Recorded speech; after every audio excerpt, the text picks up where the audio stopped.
Namaskar. Welcome to Prakash on Basics. I am Prakash Zog. As mentioned last time, the different perspectives of the different acharyas in interpretation of the Brahma Sutra and the Upanishads led to the different branches of Vedanta as we mentioned last time. Um, may I suggest politely to my fresh listeners to listen to my talks on Brahma, Maya, and Atma so that some of the ideas that I am talking of now would be a little clear.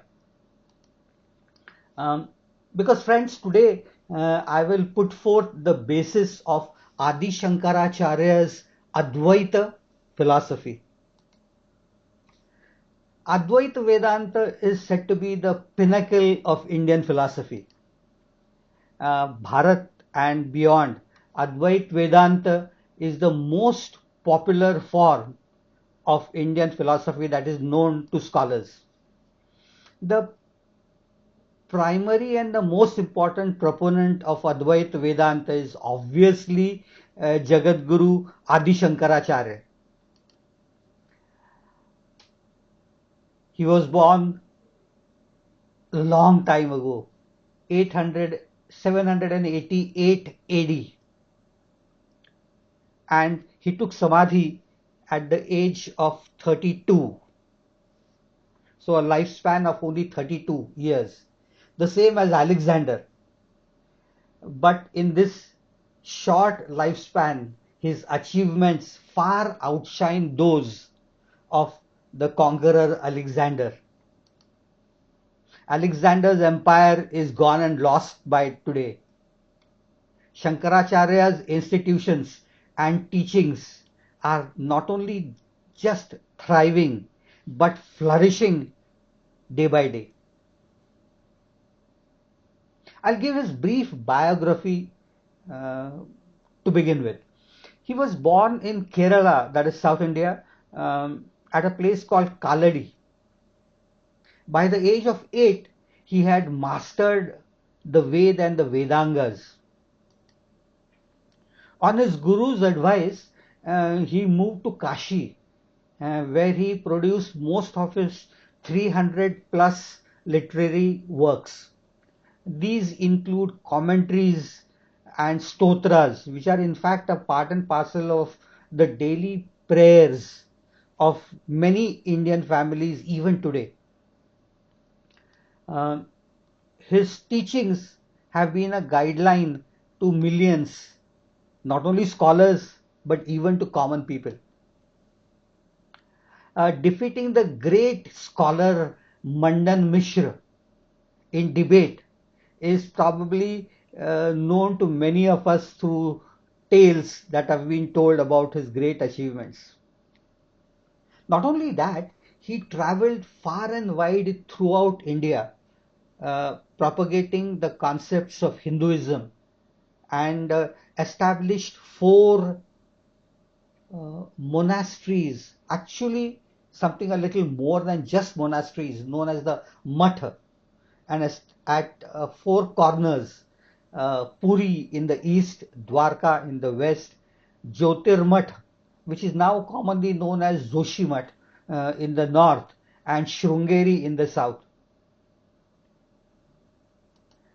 The four mutts were originally established for the study of and propagation of the four Vedas, Rigved, Yajurved, Samved, and Atharvaved.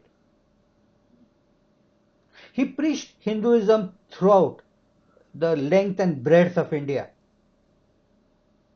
And he is given the credit of stemming the advance of Buddhism and reviving the frontline place of Hinduism back in India. He took samadhi in Kedarnath. Some believe that he actually walked off to the tips of Himalayas at the age of 32. But then the core of his teachings includes this Advaita philosophy. But the word Advaita is used at 2 or 3 other places also. So his philosophy is sometimes more precisely referred to as Keval Advaita, non-dualism. He also introduced what is known as the Mayavad, the concept of Maya. And his most important aspect was to talk of the indistinguishable nature between Jiva, the life, and Brahma, the ultimate.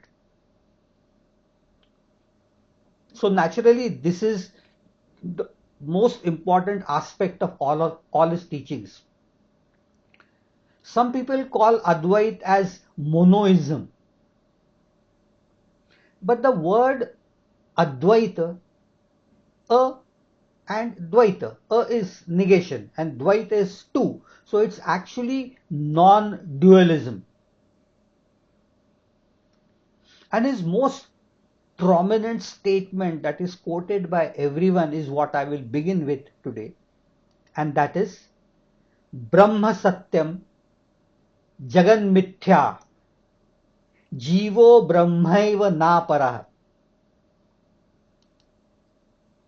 Loosely translated, it means Brahma is the truth, that is Satya. Universe is deceptive, as Mithya. And Brahma and Jeev are not different, Na Paraha.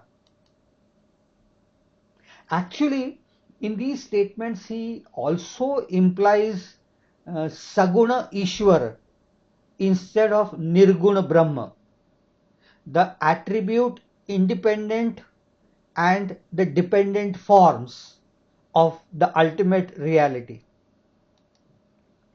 Jiva also implies the concept of Atma and Jivatma. And Jagat, of course, is all the universe that is conceivable. The word mithya does not mean false or unreal. It means actually perceived differently than what it actually is. So this major statement actually talks of the interrelationship between Brahma, Jeev and Jagat.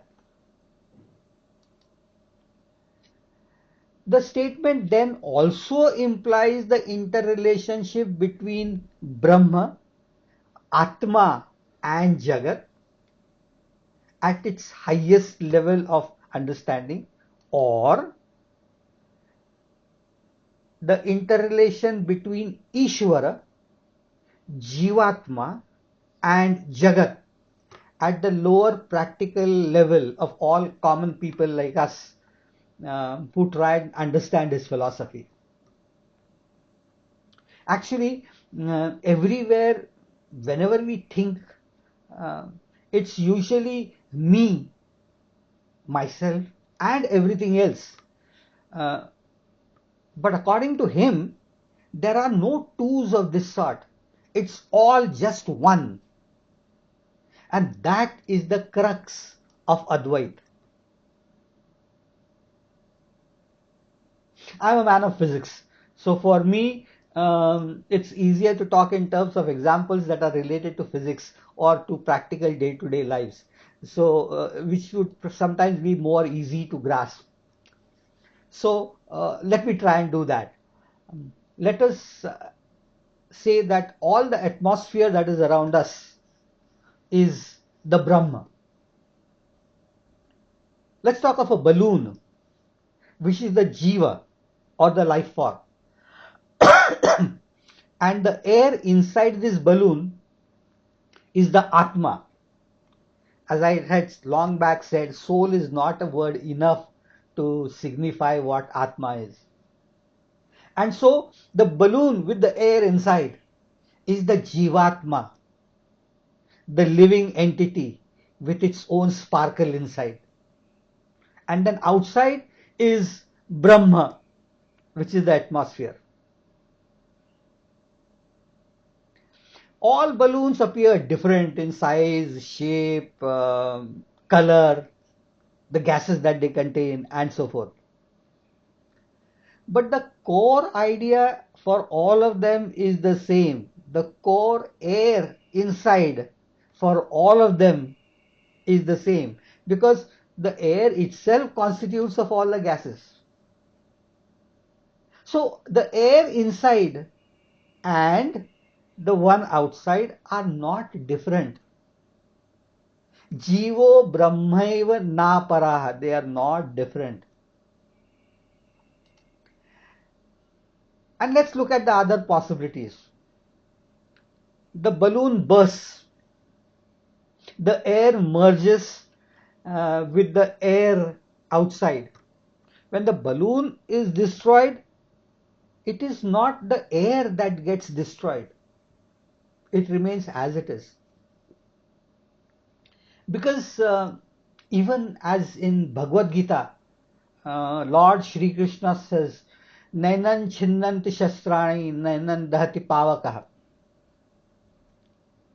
You cannot destroy the Atma.